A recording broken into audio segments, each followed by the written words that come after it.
شاید یہ پگڑی روشن دن معمار کے گھر پہنچ جائے جس کی جمیلہ پر شباب کے پھول تازہ تازہ کھلے ہیں۔ شاید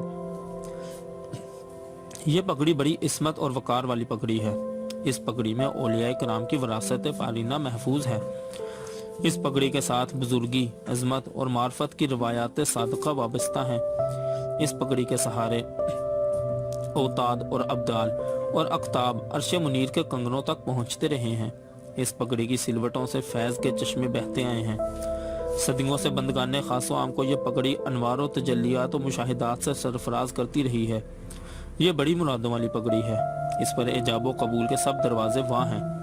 یہ پگڑی خدا کی بارگاہ سے بھی خالی نہیں لوٹتی، لیکن جب یہی سحر کار دستار کسی نبی بخش لوہار یا روشن دن معمار یا چراغ علی کسان کے گھر اچانک جا پہنچتی ہے تو پیاری پیاری نازک نازک معصوم جوانیاں سہم کر مرجھا جاتی ہیں۔ خادم خاص پگڑی اٹھائے گھر کا ایک چکر لگاتا ہے اور اسی طرح خاموش واپس لوٹ آتا ہے، لیکن یہ خاموشی چیخ چیخ کر اعلان کرتی ہے کہ اے گھر والو، مبارک ہو، تمہاری بہو یا بیٹی پر حضرت قبلہ و کعبہ فخر سالکاں، رہنمائے عاشقاں، آفتاب طریقت، ماہتاب معرفت کی نظر انتخاب پڑ گئی ہے۔ اب اگر تم چاہتے ہو کہ تمہارے نصیبوں پر رحمت خداوندی کا سایہ قائم رہے، تمہاری کھیتیاں سرسبز لہراتی رہیں، تمہارے جھونپڑوں کو آگ نہ لگے، تمہارے مویشی گم نہ ہوں، تمہارے دالان میں ہتھکڑیاں نہ جھنجھنائیں اور جیل خانوں کے دروازے تم پر اچانک وا نہ ہوں، تو بررضا و رغبت مالک ہمارے گھر پگڑی آ گئی ہے، خدا کے لیے مجھے بچاؤ، از طرف سکینہ دختر غلام محمد رجبانہ۔ یہ مختصر سا خط مجھے ایک روز ڈاک میں ملا۔ میں نے اسے ایک بار پڑھا، 2 بار پڑھا، لیکن کوئی بات سمجھ میں نہ آئی۔ کراچی میں جو پگڑی رائج تھی اس کا تعلق دکانوں یا مکانوں سے ہوتا تھا، لیکن پگڑی کا یہ نیا روپ میری سمجھ سے بالا تر تھا۔ میں نے پولیس والوں اور مجسٹریٹوں سے پوچھا، وکیل صاحبان سے دریافت کیا، لیکن یہ انوکھی گتھی کسی سے حل نہ ہو سکی۔ معاملے کی تہہ تک پہنچنے کے لیے ہم نے اسی رات اچانک سکینہ کے گھر پر چھاپا مارا۔ سکینہ تو بچ گئی، لیکن افسوس کہ وہ پگڑی ہمارے ہاتھ نہ آ سکی، جس کی ایک ایک سلوٹ میں ریاکاری اور سیاہ کاری کے سانپ لہرا رہے تھے۔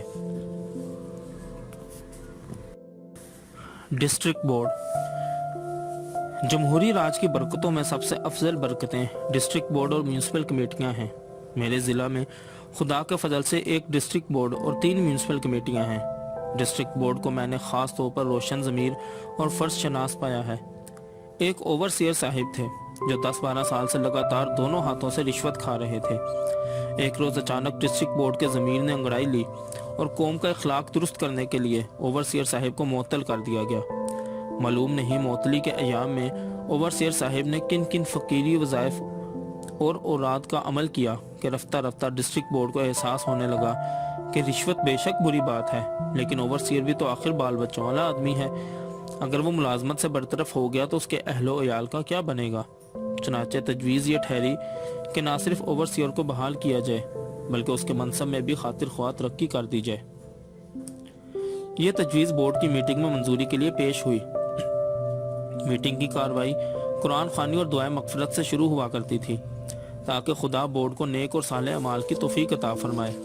آمین ثم آمین۔ لیکن اس روز سب نے اتفاق رائے سے یہ فیصلہ کیا کہ اوورسیئر کا معاملہ قرآن خوانی سے پہلے طے کر لینا چاہیے۔ چنانچہ ایسا ہی ہوا۔ خدا مسبوب الاسباب ہے اور ہر آزمائش میں اپنے منتخب بندوں کا ایمان سلامت رکھتا ہے۔ ایک دفعہ میں ایک طویل دورے سے واپس آ رہا تھا۔ ایک پرفضا مقام پر ڈسٹرکٹ بورڈ کا ڈاک بنگلہ نظر آیا۔ جی چاہا کہ گھنٹہ 2 گھنٹہ یہاں قیام کیا جائے۔ ڈاک بنگلہ کھلا تھا۔ اندر گیا تو دیکھا کہ چھت غائب ہے۔ پہلے خیال آیا کہ شاید یہ اوپن ایئر تھیٹر کی طرح اوپن ایئر ڈاک بنگلہ ہو، لیکن چوکیدار نے بڑی خندہ پیشانی سے وضاحت کی کہ دراصل یہ 1950 کے سیلاب کا نتیجہ ہے۔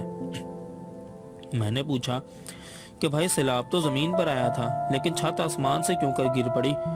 چوکیدار نے سادہ لوہی سے جواب دیا کہ صاحب اس میں بھی اللہ کی حکمت ہوگی۔ اس ڈاک بنگلہ میں چینی کی چند پرچ پیالیاں اور کچھ رکابیاں بھی موجود تھیں۔ ان سب کے پشت پر انگریزی میں درج تھا جانسن اینڈ جانسن لنڈن 1854۔ چینی کے بنائے ہوئے یہ ظروف 100 برس پرانے، لیکن ہماری تعمیر کی ہوئی ڈاک بنگلہ کی چھت سیلاب کے ایک ہی ریلے سے بہہ کر گر گئی تھی۔ ڈاک بنگلے کی رعایت سے مجھے ڈسٹرکٹ بورڈ کی ایک ڈسپنسری یاد آ گئی جو ایک نہایت دور افتادہ گاؤں میں واقع ہے۔ بغیر اطلاع دیے دور دراز دیہات میں اکیلے گھومنے کا مجھے بے حد شوق ہے۔ اس طرح ایک انسان کی آنکھ ان نظاروں کا مشاہدہ کرتی ہے جو ڈپٹی کمشنر کی آنکھ کو نصیب نہیں ہوتا۔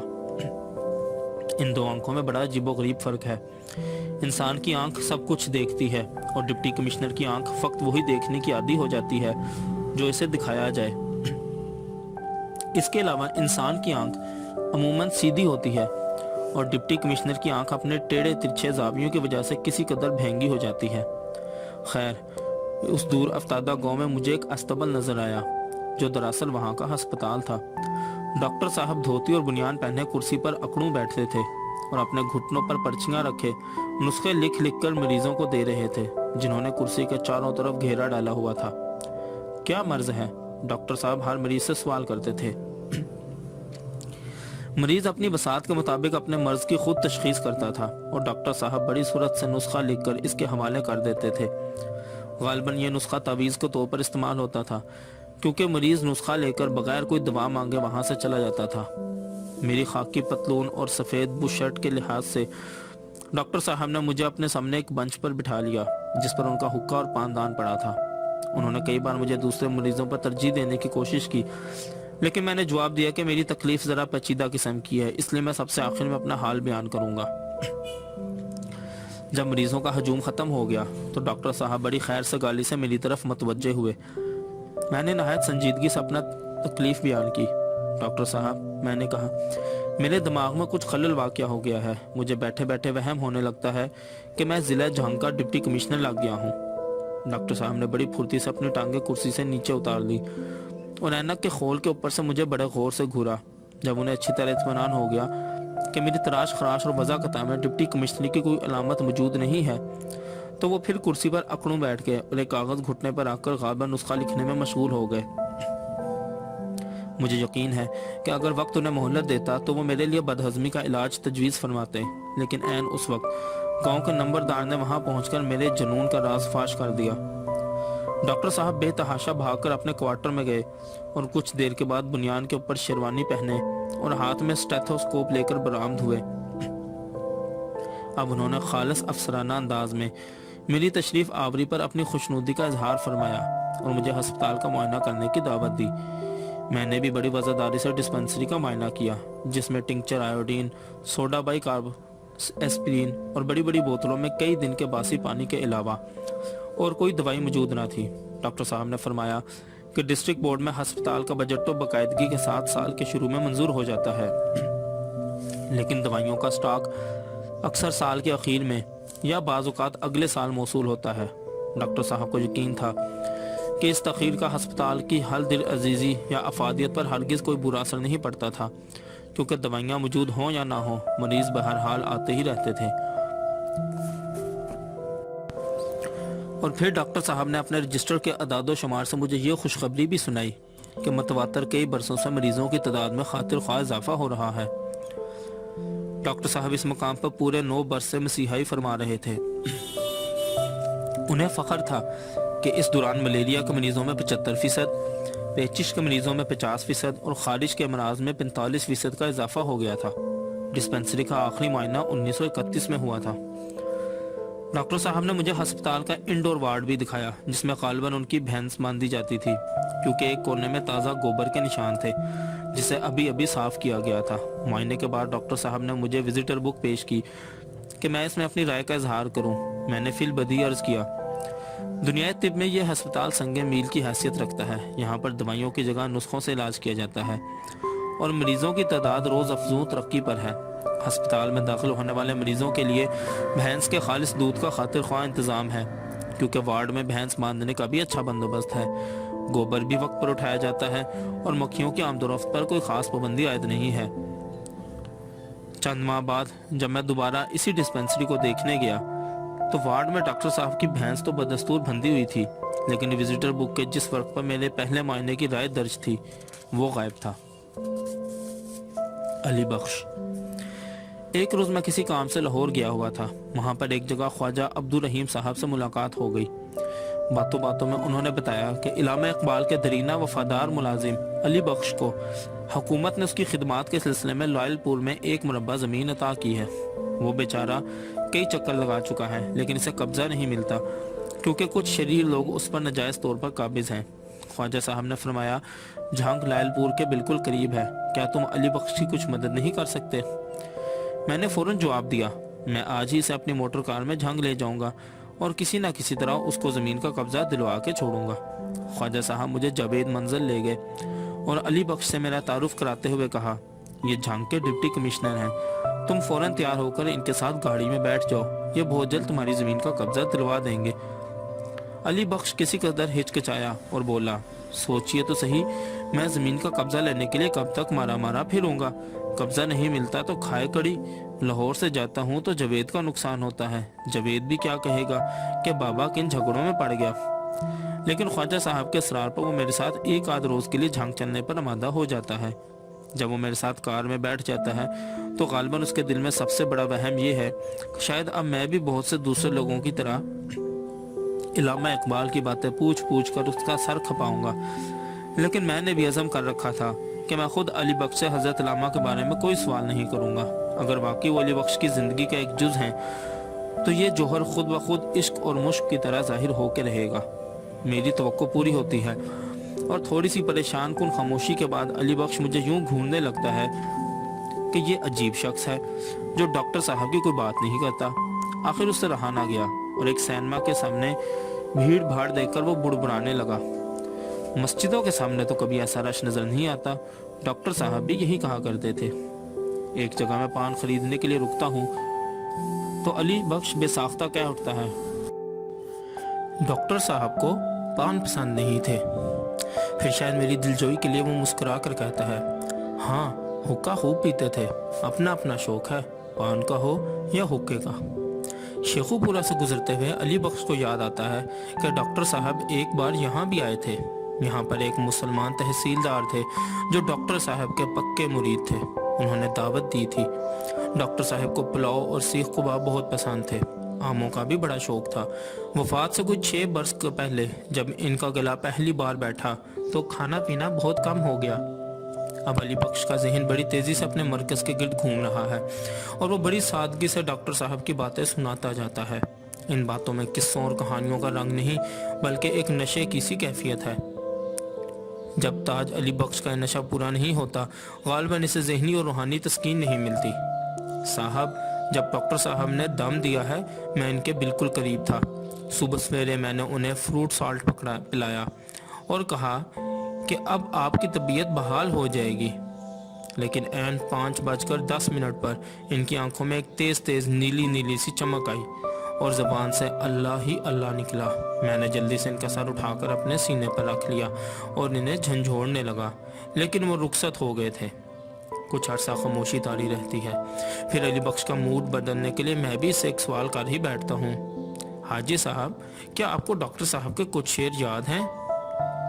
علی بخش ہنس کر ٹالتا ہے، میں تو ان پڑھ جاہل ہوں، مجھے ان باتوں کی بھلا کیا عقل، میں نہیں مانتا۔ میں نے اصرار کیا، آپ کو ضرور کچھ یاد ہوگا۔ کبھی اے حقیقت منتجر والا کچھ یاد ہے۔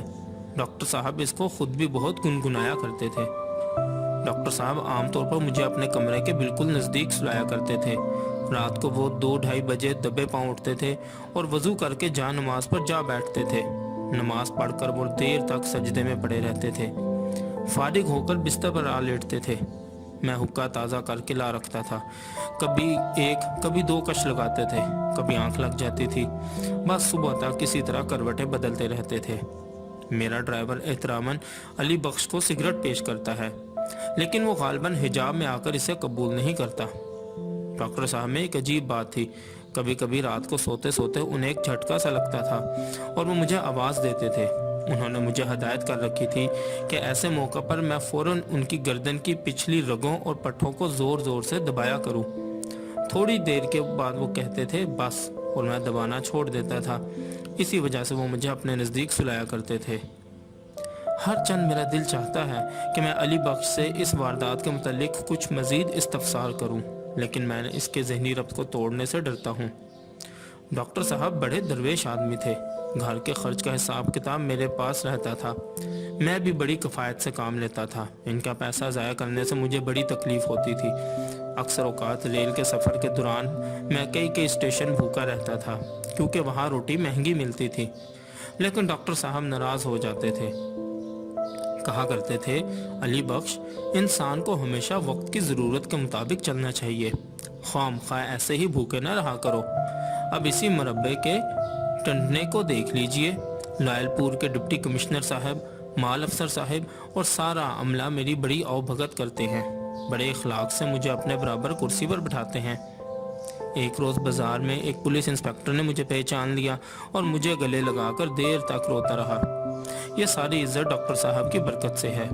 مربے کی بھاگ دوڑ میں میرے سر کچھ قرضہ بھی چڑھ گیا ہے، لیکن میں اس کام کے لیے بار بار لاہور کیسے چھوڑوں؟ جاوید کا نقصان ہوتا ہے۔ سنا ہے اپریل میں جاوید چند مہینوں کے لیے ولایت سے لاہور آئے گا۔ جب وہ چھوٹا سا تھا، ہر وقت میرے ساتھ رہتا تھا۔ اللہ کے کرم سے بڑا ہوشیار ہو گیا ہے۔ جب اس کی والدہ کا انتقال ہوا تو وہ اور منیرہ بی بی بہت کم عمر تھے۔ ڈاکٹر صاحب نے نرس کے لیے اشتہار دیا، بے شمار جواب آئے۔ ایک بی بی نے تو یہ لکھ دیا کہ وہ ڈاکٹر صاحب کے ساتھ شادی کرنے کے لیے بھی تیار ہے۔ ڈاکٹر صاحب کسی قدر پریشان ہوئے اور کہنے لگے، علی بخش، دیکھو تو صحیح اس خاتون نے کیا لکھا ہے۔ میں بوڑھا آدمی ہوں، اب شادی کیا کروں گا؟ لیکن پھر علی گڑھ سے ایک جرمن لیڈی آ گئی۔ علی بخش کا تخیل بڑی تیز رفتاری سے ماضی کے دھندلکوں میں پرواز کر رہا ہے۔